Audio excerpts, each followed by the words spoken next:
सकाळी तर मी लवकर उठली, पण उठून करू काय? सगळे झोपलेले होते. एका पार्टनरला चहासाठी रेडी केलं, तर तो पण टी व्ही बघत बसला. मी चहा पिऊन सण माझे मी कामं करून घेतले. फरशी तेल पुसून घेतली, कपडे धुवून घेतले. त्याच्यानंतर एवढं भिजायला झालं.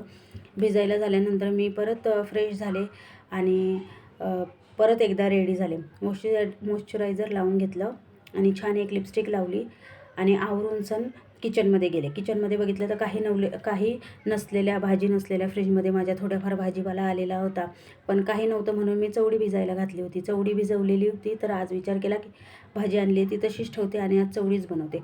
मग चवडीची भाजी बनवली आणि त्याच्यासोबत चपाती बनवली. चपाती बनवताना एक माझं पार्सल आलं होतं. मी दुसऱ्यांदा फ्लिपकार्टवरून पार्सल मागवलं होतं, जो होता माझा ड्रेस. आणि पहिल्यांदा जो मागवला होता ना मी, त्याची ना क्वालिटी खूप छान आली होती. कॉटनचा ड्रेस होता, पण इतका सुंदर होता ना, घातल्यासारखं वाटत नाही. आणि उन्हाळ्याच्या दिवसामध्ये कॉटनचे ड्रेस छान असतात, म्हणून मी परत एकदा मागवला होता, पण तो पण छान आला होता.